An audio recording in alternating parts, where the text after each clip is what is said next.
À la nuit tombée, un navire atteint une bouée située à quelques kilomètres des côtes de San Francisco. Cette bouée marque l'emplacement d'un câble sous-marin qui se déroule sur plusieurs milliers de kilomètres jusqu'en Asie. Ce soir, on le hisse à bord pour une intervention délicate. On va le déposer là-bas. Essayez de le poser sur le pont. C'est qu'il ne s'agit pas d'un câble ordinaire. Une fois sur le bateau, il doit être manipulé avec d'infinies précautions.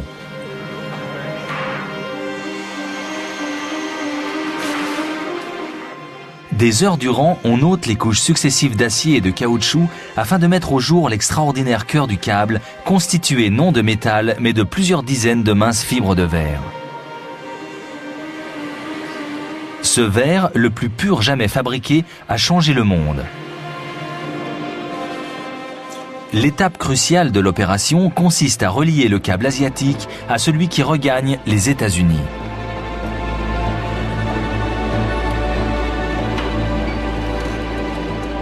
On aligne les fibres au microscope avant de les souder.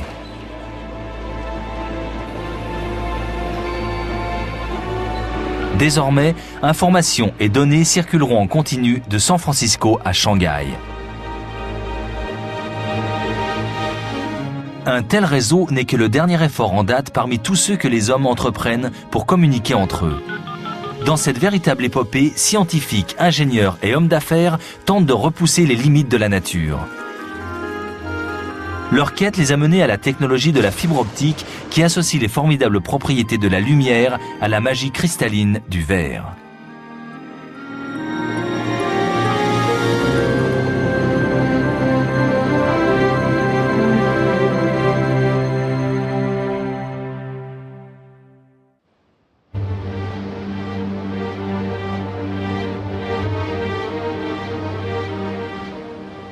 Il y a 3000 ans, on ne pouvait guère faire porter les messages vitaux que par des hommes.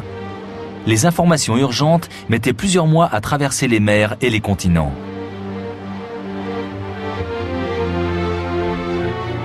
Depuis, on s'efforce de faire mieux et on a fait preuve au fil des siècles d'une remarquable ingéniosité. Pour annoncer la chute de Troie, on eut recours à un système de bûchers enflammés selon un code préétabli. La nouvelle se transmit ainsi d'île en île sur plus de 500 km. Mycène, située dans le sud de la Grèce, a pris la victoire en quelques heures. On a envoyé de nombreux messages extrêmement importants grâce à ce système. La chute de Troie, l'arrivée de l'armada espagnole. Mais le problème qui se pose avec ce moyen de communication, c'est qu'il faut se mettre d'accord avant sur la signification des feux. Impossible d'expédier un message spontané. Venez prendre le thé demain, par exemple. Et puis, peu de gens y avaient accès. Seule l'élite, la classe dirigeante et les militaires avaient recours à ces systèmes.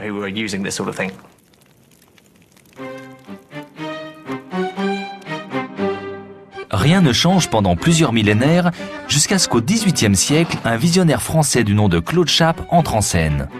L'homme, qui court après la gloire et la fortune, va réaliser une série de hautes tours de communication.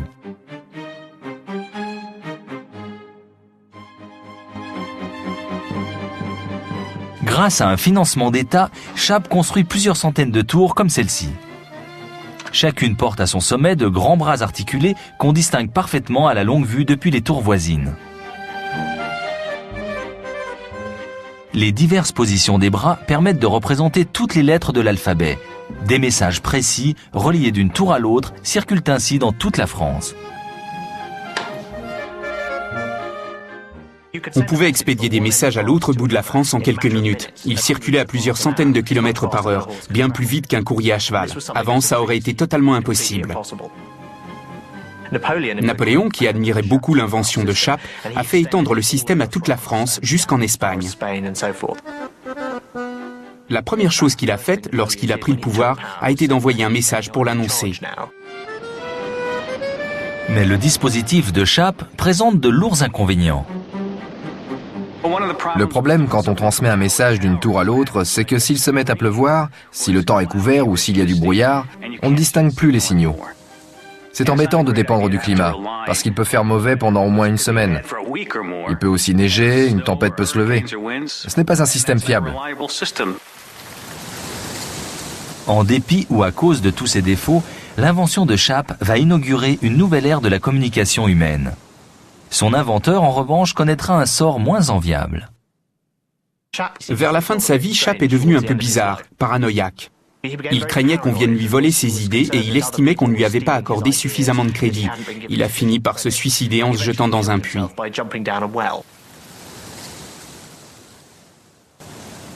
Peu après, l'œuvre de sa vie se trouve éclipsée par un moyen de communication plus performant.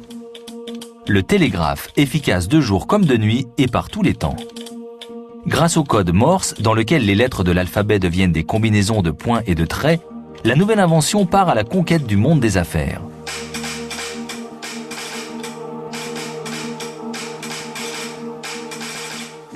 Savoir, c'est pouvoir. Si dans le domaine des affaires, vous apprenez quelque chose un peu avant les autres, vous aurez une longueur d'avance. Faire circuler rapidement l'information d'un bout à l'autre de la ville, du pays ou du monde, ça compte donc énormément pour le monde des affaires. Vers le milieu du 19e siècle, ceux qui ont de quoi payer pour faire envoyer des télégrammes communiquent ainsi à toute vitesse et sur de longues distances. Toutefois, ils ne peuvent le faire que sur la terre ferme. Les océans constituent en effet un terrible obstacle. Il faut plusieurs semaines pour acheminer les messages par bateau d'une rive à l'autre de l'Atlantique. De tels délais ont parfois de funestes conséquences.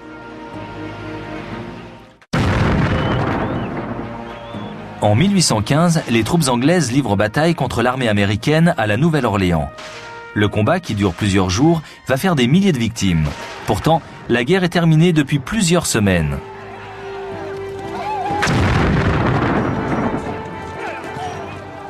Le traité de paix avait été signé, mais cela s'était passé à l'autre bout du monde. Les soldats n'avaient pas encore appris la nouvelle. Cette bataille s'est donc avérée aussi meurtrière qu'inutile.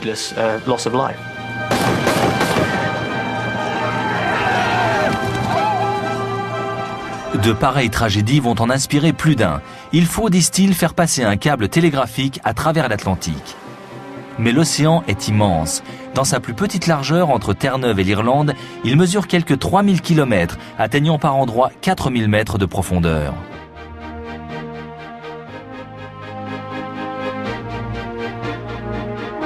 Le défi est de taille, mais l'entrepreneur Cyrus Field y voit aussi une formidable opportunité.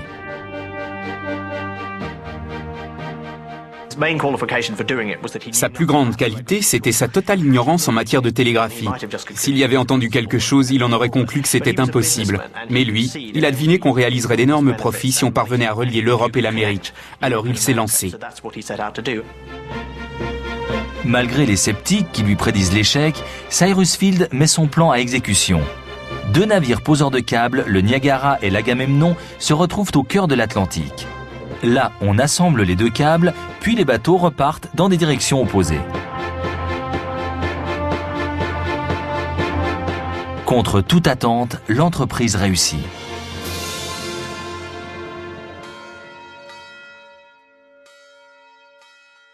La reine Victoria et le président américain Buchanan échangent des messages de politesse.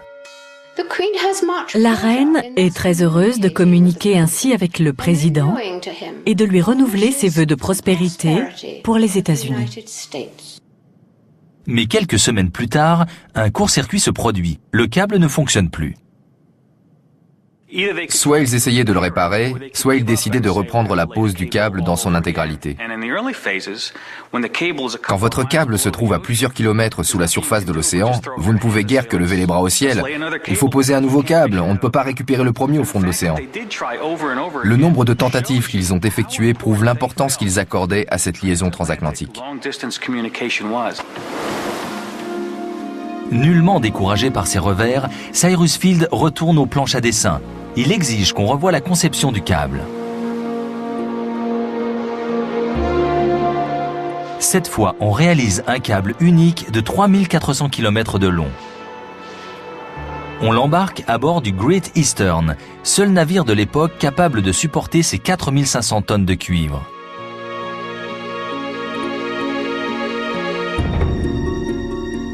En juillet 1865, le bâtiment appareille pour Terre-Neuve. Mais à quelques centaines de kilomètres du rivage, le câble se rompt et coule.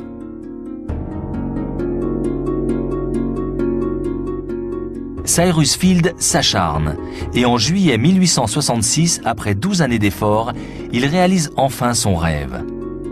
Dès lors, les deux continents ne se trouveront plus jamais séparés l'un de l'autre. L'entrepreneur se lance ensuite dans d'autres aventures, mais d'investissements hasardeux en associés malhonnêtes, il perd toute sa fortune. Il mourra dans la misère en 1892. En attendant, le succès est éclatant. Néanmoins, un problème essentiel se pose. Chaque câble ne peut transmettre qu'un seul message à la fois. Les compagnies de télégraphe ne peuvent en tirer suffisamment pour satisfaire la demande. Les inventeurs vont donc tâcher de faire passer plusieurs signaux sur un seul câble. Parmi les novateurs se trouve un professeur qui enseigne auprès des sourds, Alexander Graham Bell. Pour augmenter la capacité des câbles, il propose d'utiliser le multiplex, un système de son invention. Les signaux télégraphiques y apparaissent comme autant de notes de musique.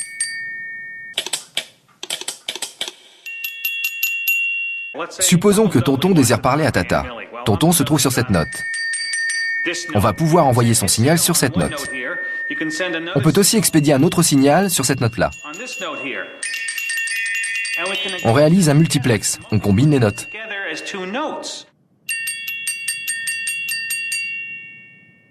Bell a tôt fait de comprendre qu'en associant plusieurs messages sur un câble unique, on peut aller bien au-delà du seul télégraphe et de ses progrès. Il découvre alors presque par accident, tandis qu'il règle son appareil de télégraphie multiplex, que la voix peut aussi circuler dans les câbles. Or, son père était enseignant auprès des sourds et lui-même leur apprend à parler. Il tient donc énormément à cette histoire de voix.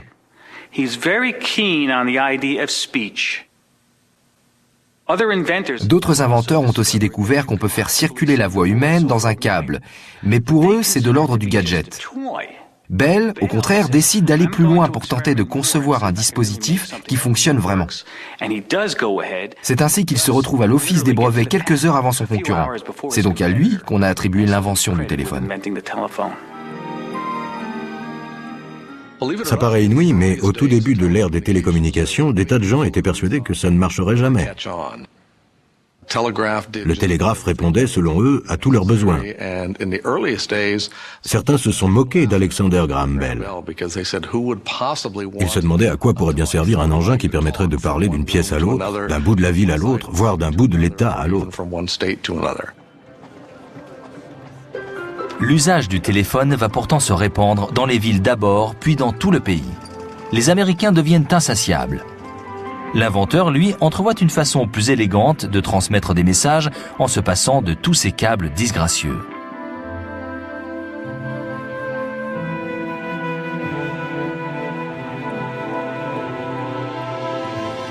En 1880, Bell dépose un brevet pour un nouvel appareil de communication. Il a cette fois délaissé les câbles et l'électricité au profit du miroir et des rayons lumineux. Son invention, il la baptise photophone. 100 ans avant le rayon laser, il a l'idée d'utiliser la lumière pour faire circuler un message par la voie des airs, grâce à un rayon lumineux. L'engin est extraordinaire. La voix, amplifiée par un microphone, fait vibrer un miroir. Venez, Watson, j'ai besoin de vous. Lorsqu'il vibre, ce miroir réfléchit la lumière du soleil dans diverses directions selon la voix qui s'exprime.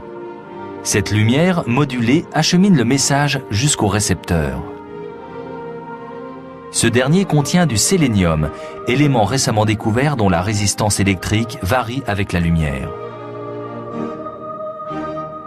Grâce au cristal de sélénium, la lumière est convertie en électricité qui alimente un petit haut-parleur.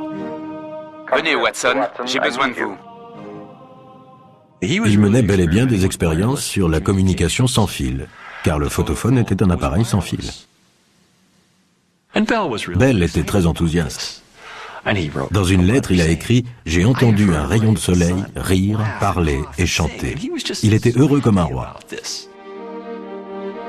Cet enthousiasme ne suffit pas.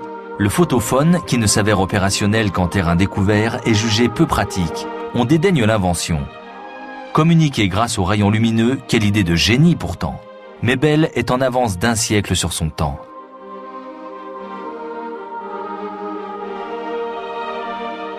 Avant de pouvoir exploiter la lumière, les chercheurs doivent en effet découvrir un moyen de la guider, de même qu'on fait circuler l'électricité dans des câbles.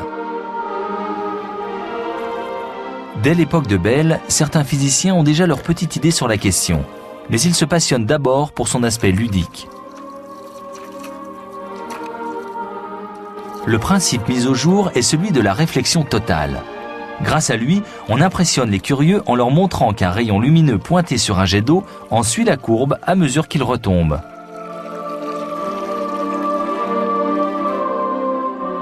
Ce tour de magie optique dissimule un phénomène scientifique intéressant. La lumière se déplace plus lentement dans l'eau que dans l'air. Lorsqu'elle atteint la limite entre l'air et l'eau, sa vitesse augmente et sa trajectoire est déviée. Si l'angle atteint une valeur maximale, le rayon lumineux est réfléchi par la surface de l'eau.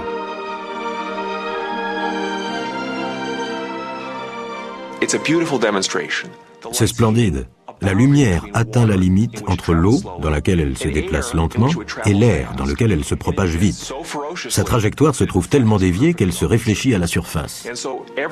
Chaque fois que la lumière tente de s'échapper de cette colonne d'eau qui retombe, elle se réfléchit en surface. Elle suit donc la trajectoire de l'eau jusqu'en bas. 100 ans plus tard, le principe de la réflexion totale participera à l'avènement de l'ère de la communication globale. En cette fin de 19e siècle, il ne sert guère qu'à illustrer des conférences scientifiques ou illuminer des fontaines.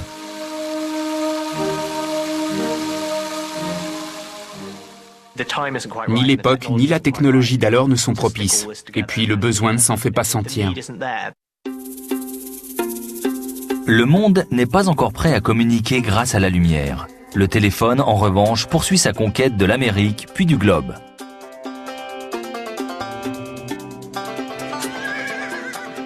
À l'aube du XXe siècle, la radio s'en mêle.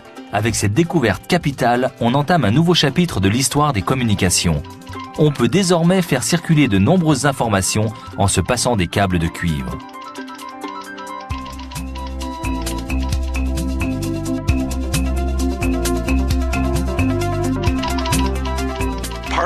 La beauté de la radio tient en partie au fait qu'on transmet l'information d'un point à un autre sans avoir besoin de câbles. La communication s'effectue par la voie des airs. L'onde radio, elle, est un pur signal électromagnétique. Elle ne contient pas la moindre information. L'information naît des variations du signal.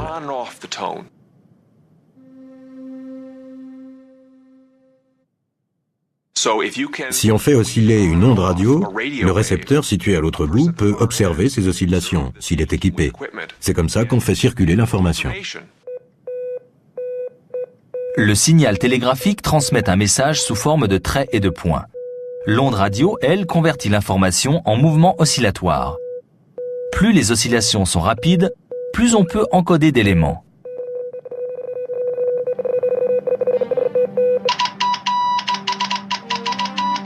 Les ingénieurs utilisent d'abord les ondes à basse fréquence afin d'expédier à plusieurs centaines de kilomètres de distance des messages simples en morse. Ces ondes s'avèrent si grandes qu'elles franchissent sans encombre collines et forêts.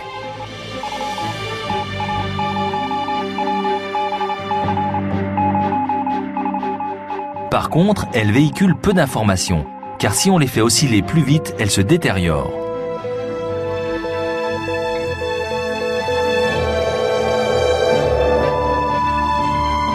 Les techniciens passent donc à des ondes de plus haute fréquence. Les oscillations se succèdent plus vite, la quantité d'informations transmises augmente. Si vous voulez simplement prévenir que vous êtes bien rentré, quelques points et quelques traits feront l'affaire. Mais si vous comptez envoyer du son, votre symphonie préférée, ou le son de votre voix, c'est autre chose.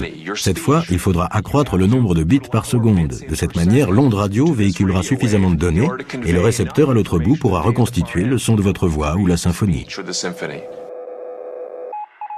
Les ondes, qui vibrent plusieurs milliers de fois par seconde, permettent de faire circuler de la musique par la voie des airs.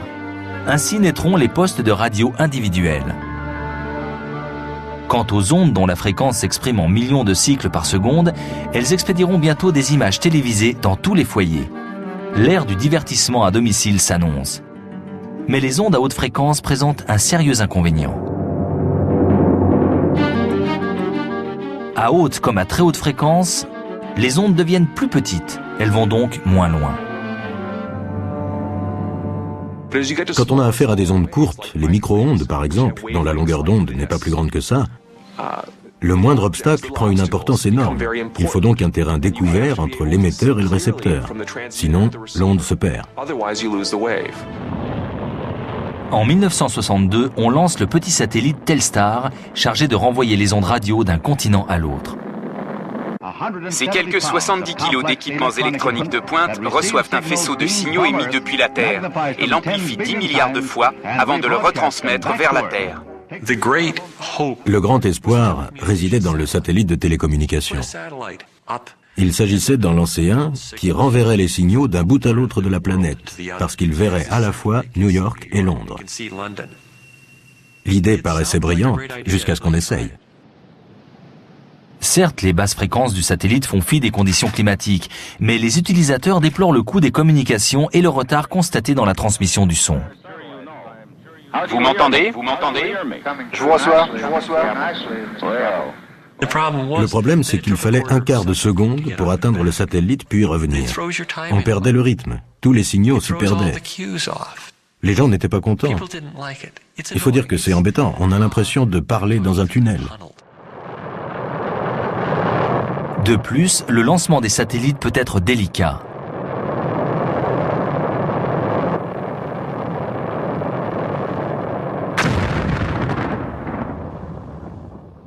Pourtant, lorsque tout fonctionne, la communication s'avère de meilleure qualité qu'avec le télégraphe sous-marin.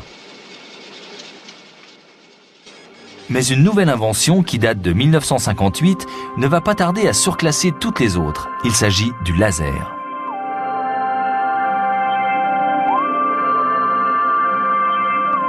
Le laser constitue une source de lumière incomparable. Lorsque la société Bell Labs en dépose le brevet d'invention, on n'entrevoit guère l'influence qu'il aura dans le domaine des communications. Les scientifiques ont d'autres applications en tête.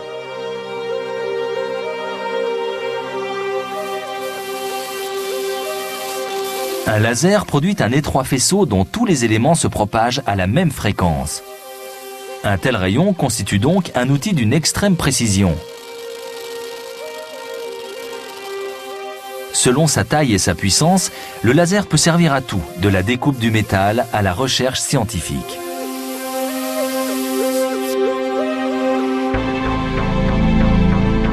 Mais c'est dans le domaine des communications que son influence va s'avérer la plus déterminante.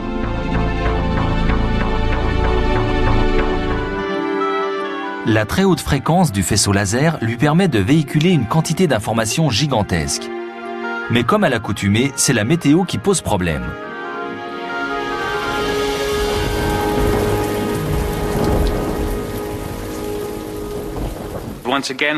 On se heurte de nouveau au problème auquel on est confronté depuis des siècles dès qu'il s'agit de communiquer par la voie des airs.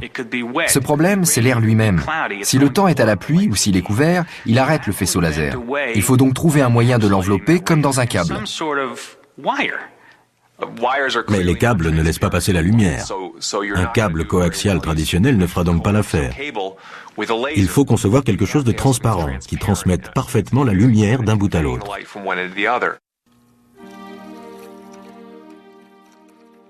La solution réside dans le principe de la réflexion totale évoqué tout à l'heure.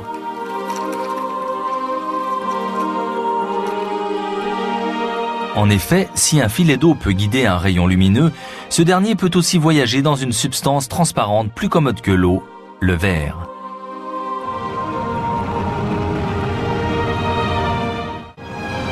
Le verre possède des propriétés qui en font le candidat idéal au transport de la lumière, de même qu'un câble de cuivre véhicule l'électricité ou un câble coaxial les ondes radio. Ce sont pourtant les médecins qui les premiers vont tirer profit de ces capacités, des médecins qui veulent à tout prix voir de l'intérieur le ventre de leurs patients.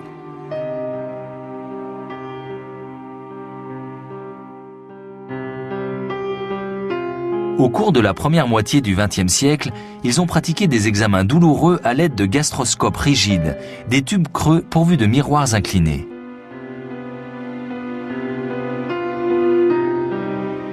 En 1956, Lawrence Curtis, étudiant de premier cycle à l'Université du Michigan, va réaliser dans le cadre d'un projet de physique un instrument moins barbare.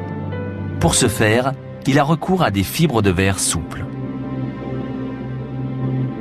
Il découvre que ces dernières, prises séparément, peuvent véhiculer une toute petite image sur quelques mètres.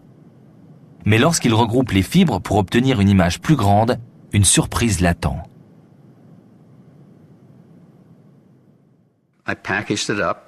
Je les ai réunis, puis je suis allé voir l'image obtenue pour savoir si j'avais brisé beaucoup de fibres. Mais chose étonnante, il n'y avait pas d'image du tout. On a sorti les fibres du tube, puis on les a pressées. La lumière s'échappait de chacune d'entre elles, puis gagnait ses voisines.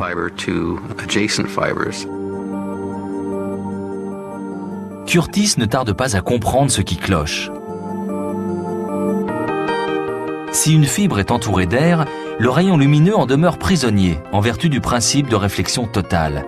Mais si on presse les fibres les unes contre les autres, le phénomène ne se produit plus. La lumière s'échappe.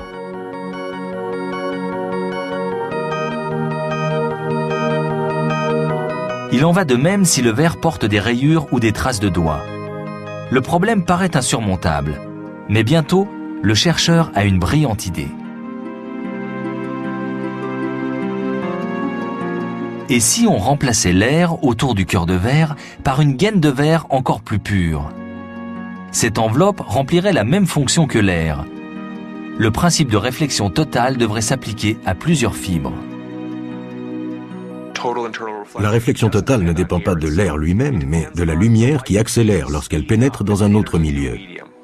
L'air n'est qu'un milieu parmi d'autres. Si on applique une couche de verre autour de la fibre, une gaine à travers laquelle la lumière circule plus vite que dans le cœur, alors on observe de nouveau le phénomène de réflexion totale. La lumière peut être réfléchie des milliers, des millions, voire des milliards de fois. On n'en perd pas une once. Curtis poursuit son raisonnement. Si les fibres sont gainées de verre plus pur que celui dont elles sont constituées, on pourra les réunir en paquets sans déplorer de pertes lumineuses et fabriquer un gastroscope. Un tube et une tige de verre de pureté légèrement différente constitueront la gaine et le cœur des fibres que Curtis s'apprête à tirer. Je me rappelle être allé dans les réserves pour récupérer un morceau de tube en verre. Je l'ai rapporté au laboratoire, puis installé dans la machine de fibrage.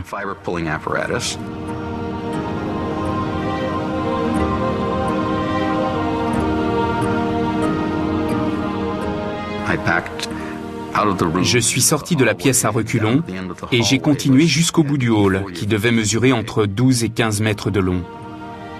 À l'extrémité de la fibre, je distinguais toujours la lueur du four. C'était la première fois que je faisais cette observation sur une telle distance. À l'aide des nombreuses fibres qu'il a tirées, le chercheur fabrique un gastroscope. Quelques semaines plus tard, on expérimente l'engin sur un patient de l'hôpital voisin. C'était phénoménal. Pour la première fois de ma vie, ou presque, j'ai su que je tenais là quelque chose qui allait s'avérer d'une grande portée. Moins d'une décennie plus tard, l'endoscope à fibre optique a trouvé sa place dans l'arsenal de la médecine ordinaire. Tout le monde est prêt?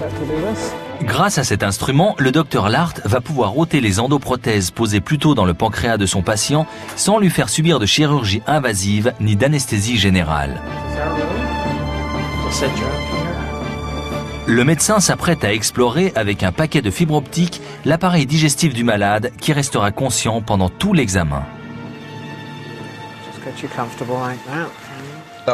La gastro-entérologie a changé. À partir de la fin des années 1960, l'endoscopie s'est imposée et grâce à elle, on a pu se passer de la chirurgie pour la première fois. Je vais vous glisser un anneau en plastique entre les dents. Il restera en place pendant toute la durée de l'intervention. Les fibres elles-mêmes sont minuscules. Un paquet d'à peine quelques millimètres de diamètre peut en contenir plusieurs milliers. Ce paquet de fibres optiques s'avère très souple. On va y aller. C'est au début que c'est le plus désagréable. Comme l'endoscope est flexible, il nous permet d'atteindre des zones de l'appareil gastro-intestinal auxquelles on n'avait pas accès avant l'endoscopie. On descend le long de l'œsophage. Voici l'estomac. La plupart de nos patients sont pris en charge en consultation externe. Ils viennent dans notre service, ils y subissent leur examen ou leur traitement, puis rentrent chez eux. Aujourd'hui, le gastroscope est devenu davantage qu'un simple outil d'observation. Les chirurgiens peuvent aussi opérer grâce à lui, car le tube dans lequel passent les fibres optiques se double d'un conduit muni d'instruments. Ça, c'est une anse diathermique, dont la forme me permet de récupérer une endoprothèse, par exemple. Je vais faire remonter ça par le conduit. Dès la fin des années 1960, l'endoscope à fibre optique est devenu monnaie courante. Mais la vraie révolution, telle que Bell l'avait imaginée au siècle précédent, reste à venir. Puisque la fibre de verre rapporte des images depuis l'intérieur du corps humain, elle devrait aussi pouvoir faire circuler à travers le monde un faisceau laser que sa pureté permet de charger d'une multitude d'informations.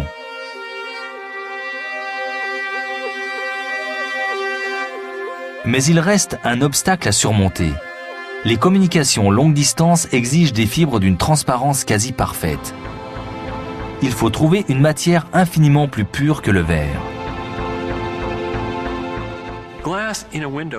Le verre dont une vitre est constituée a beau sembler transparent, si vous observez cette vitre de côté, elle vous apparaîtra verte et trouble. C'est qu'elle contient du fer, du cuivre, toutes sortes d'éléments qui absorbent la lumière. Là, il fallait un verre d'une extrême pureté. Pour que le rêve de la communication optique devienne réalité, il faut fabriquer un verre sans défaut, un verre assez pur pour transporter la lumière sur plus d'1 kilomètre. Jamais les ondes radio n'ont parcouru de telles distances le long de leurs câbles coaxiaux, à moins d'être amplifiés. Peter Schultz compte parmi les premiers scientifiques à donner corps à la chimère. Il y avait de quoi se sentir découragé. Même les fibres composées du verre le plus pur qui soit ne véhiculaient le signal que sur environ 3 mètres. Au-delà, on perdait le signal. Personne ne savait si c'était faisable. À la fin des années 1960, Peter Schultz, Don Cake et Bob Maurer se proposent d'y parvenir. Pourtant, la société qui les emploie fabrique surtout des ustensiles de cuisine. Chez Corning Glass, installé dans le nord de l'État de New York, on ne fait guère dans la télécommunication. La logique voudrait qu'on sélectionne le verre le plus pur pour tâcher de le purifier encore. Mais Bob Maurer, qui dirige les recherches, propose autre chose. Le verre traditionnel est certes facile à fondre, mais difficile à purifier. À la place, il nous a donc suggéré d'utiliser un verre de composition élémentaire, le verre de silice.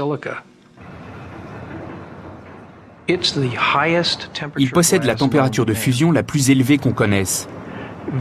Il s'avère donc très difficile à fondre, puis à tirer pour en faire des fibres. Le verre de silice se compose uniquement de sable, contrairement au verre ordinaire auquel on ajoute des composants chimiques pour qu'il fonde à une température inférieure. Jusqu'ici, Corning Glass n'en a utilisé que pour fabriquer entre autres de grands miroirs de télescope. Les 3 chercheurs, eux, vont en tirer des fibres optiques. Hélas, un nouvel obstacle surgit. Si on adopte la technique du tube et de la tige, mise au point par Curtis pour fabriquer ces fibres d'endoscope, on laisse passer trop d'impuretés. Quand on introduit une tige dans un tube, on emprisonne toutes sortes de saletés ainsi que des bulles d'air. Tous ces éléments provoquent la dispersion de la lumière à mesure qu'elle se déplace dans la fibre.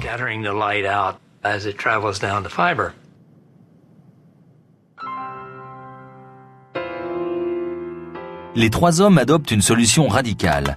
Ils abandonnent la tige de verre. Pour fabriquer le cœur de leurs fibres, ils projettent sur les parois d'un tube en verre de la silice additionnée d'une quantité infime d'impuretés.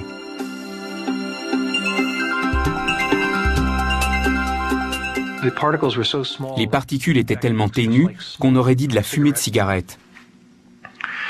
Mais il fallait encore qu'on dirige ces particules vers l'intérieur du tube pour en tapisser les parois. Ça ne marchait pas du tout. Mais l'un de nous, j'ai oublié qui depuis, a déniché un vieil aspirateur dans un coin du laboratoire. On l'a fixé à une extrémité du tube et on l'a mis en marche. On a mis l'autre bout du tube dans la torche et on a aspiré la fumée pour l'introduire à l'intérieur du tube et on tapissait les parois. Et ça a marché. C'est une idée de génie. Une fois chauffé puis étiré, le tube finit par se réduire à une fibre de verre solide extrêmement mince. Le revêtement pulvérisé plus tôt devient la fibre elle-même, enveloppée dans une gaine de silice parfaitement transparente. Le cœur de la fibre véhicule la lumière, dont la réflexion totale est assurée par la gaine. Dès 1970, les fibres conçues par les trois chercheurs acheminent un faisceau laser sur 1 km. Le câble coaxial est distancé. En 1975, un matériau encore plus pur permet aux fibres de véhiculer la lumière sur 10 km. Depuis, ses performances n'ont cessé de s'améliorer. Quant au procédé de fabrication, il est demeuré le même, à ceci près que pour produire les millions de kilomètres de fibres dont on a besoin désormais, on a construit des tours de fibrage. Après avoir déposé les particules du futur cœur le long des parois du tube, on réalise une préforme en verre. Une fois étirée, celle-ci par exemple, donnera jusqu'à 250 km de fibres. La méthode associe la haute technologie à l'action de la pesanteur. D'abord, on place la préforme au sommet de la tour de fibrage.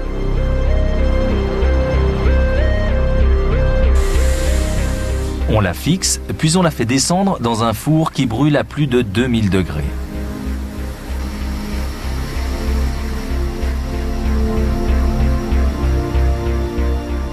Sous l'effet de cette chaleur intense, l'extrémité de la préforme se met à fondre, puis à couler.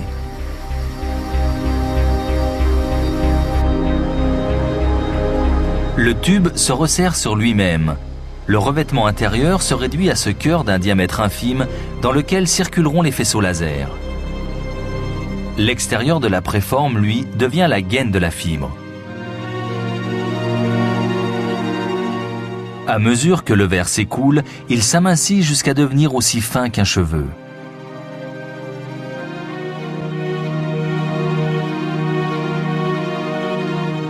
Cependant, la fibre reste souple, solide et parfaitement transparente. Ce verre est tellement pur que si l'océan était aussi transparent que lui, on verrait peut-être pas jusqu'au fond de la fosse des Mariannes, mais au moins à 5 km sous la surface. Au milieu des années 1970, l'évolution se confirme. Les trois scientifiques de chez Corning Glass ont bel et bien fait cette percée que tant d'autres jugeaient impossible. Le rêve que Bell nourrissait de communiquer grâce à la lumière est devenu réalité.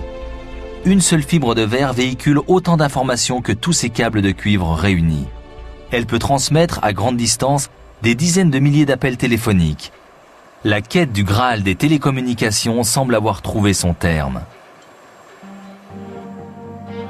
Au cours des 2 décennies suivantes, on produit des millions de kilomètres de câbles en fibre optique. Ils viennent remplacer ceux de cuivre qui auront rempli leur office un siècle durant. Des navires tels que le Global Sentinel construisent cette autoroute de verre qui fait le tour de la planète. On estime qu'à l'heure actuelle, ces bateaux ont déjà posé quelques 6 millions de kilomètres de fibres de verre sous la surface des océans du monde entier. Il y aurait de quoi traverser l'Atlantique 1 millier de fois. D'autres câbles parcourent les continents sur près de 500 millions de kilomètres. Ce réseau de communication a quelque chose d'un gigantesque collier de verre. Mais comme il y eut jadis des sceptiques pour contester l'utilité du téléphone, des voix s'élèvent. À quoi un pareil volume pourrait-il bien servir? La réponse ne va pas tarder. On dispose d'une énorme capacité, mais à quoi pourrait-on l'employer? Et puis presque au même moment, quelque chose arrive à la rescousse, l'Internet.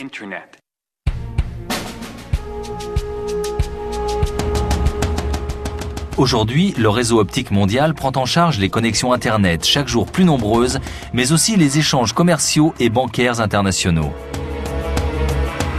C'est également lui qui relie entre eux les téléphones de la planète. Car même à l'heure du téléphone portable, les communications circulent peu par la voie des airs. Sitôt parvenues à l'antenne relais la plus proche, elles sont converties en impulsions laser qui poursuivent leur itinéraire le long des fibres de verre. La fibre optique se situe au carrefour de plusieurs technologies de la communication.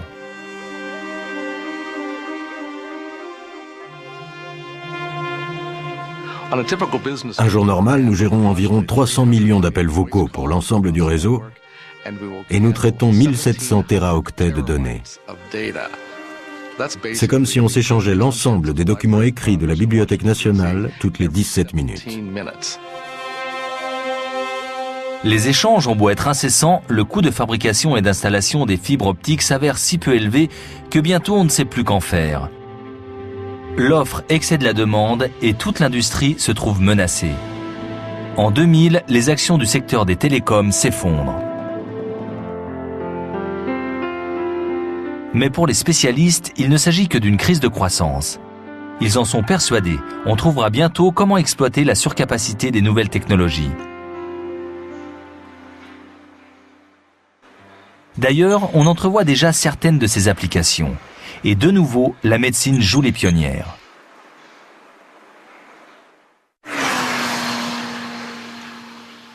North Bay, dans le nord du Canada, s'apprête à devenir le théâtre d'une formidable expérience. L'état de ce patient nécessite une intervention chirurgicale délicate afin d'empêcher le contenu de son estomac de refluer vers l'œsophage.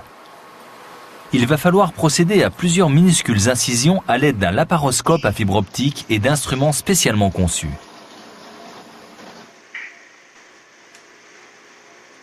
Dans les petits hôpitaux, peu de chirurgiens sont en mesure de pratiquer ce type d'opération. Mais aujourd'hui, le docteur Craig McKinley va bénéficier d'un soutien inattendu. Les liaisons audio et vidéo sont établies ici ? Les liaisons audio et vidéo sont établies avec Hamilton. Bonjour Mehran, ça va? Bonjour Craig. Mehran Anvari est l'un des plus éminents spécialistes mondiaux de chirurgie laparoscopique. Il a pratiqué plusieurs centaines d'interventions comme celle d'aujourd'hui. Mais cette fois, il se trouve à quelques 350 km de North Bay, en banlieue de Toronto. En liaison avec le docteur McKinley, grâce à des fibres optiques à grande vitesse, il attend.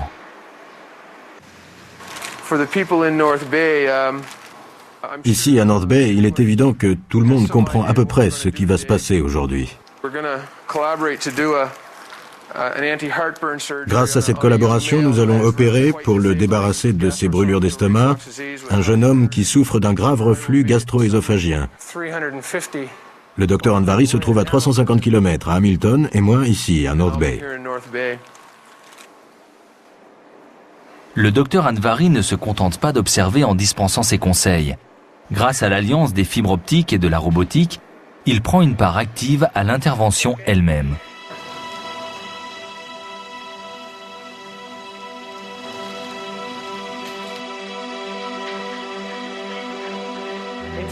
Il y a un petit vaisseau là, c'est ça? Au cours des 90 prochaines minutes, les deux chirurgiens vont pratiquer une dissection délicate. Puis, ils enrouleront une partie de l'estomac autour de l'œsophage afin de mettre un terme à la régurgitation d'acide gastrique.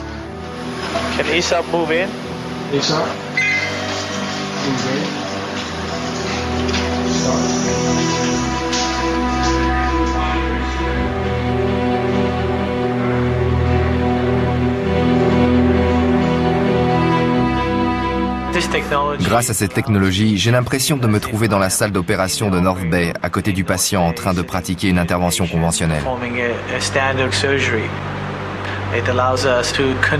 De cette manière, nous pouvons mettre en contact les hôpitaux universitaires et les hôpitaux moins importants.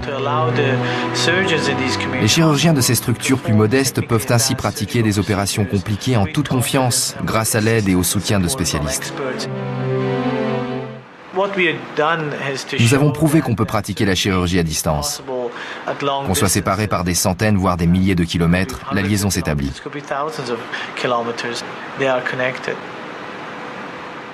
Ça ressemble beaucoup à ce qu'était Internet il y a quelques dizaines d'années. On a affaire à un réseau dédié aux soins médicaux et chirurgicaux. Depuis que ce concept a prouvé sa viabilité, on lui porte un intérêt croissant. L'armée a demandé des précisions au docteur Anvari. Quant à la NASA, elle envisage de pratiquer un jour des interventions à distance à bord de ses stations spatiales.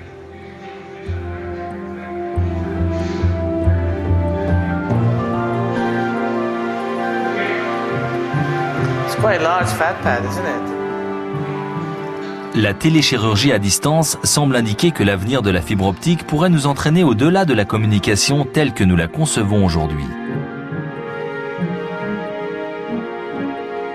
Nous continuerons de parler, d'écouter et de regarder de loin, mais nous pourrons aussi agir. Et si l'histoire se répète, la fibre optique finira sans doute par être détrônée. Comme la plupart des technologies, celle-ci a forcément ses limites. Limites qui, de nouveau, pousseront les inventeurs vers de nouvelles trouvailles, plus performantes encore. La leçon de l'histoire est que tôt ou tard, nous allons découvrir quelque chose de plus efficace, qui nous permettra de dépasser la vitesse de la lumière, par exemple. Alors, tout recommencera.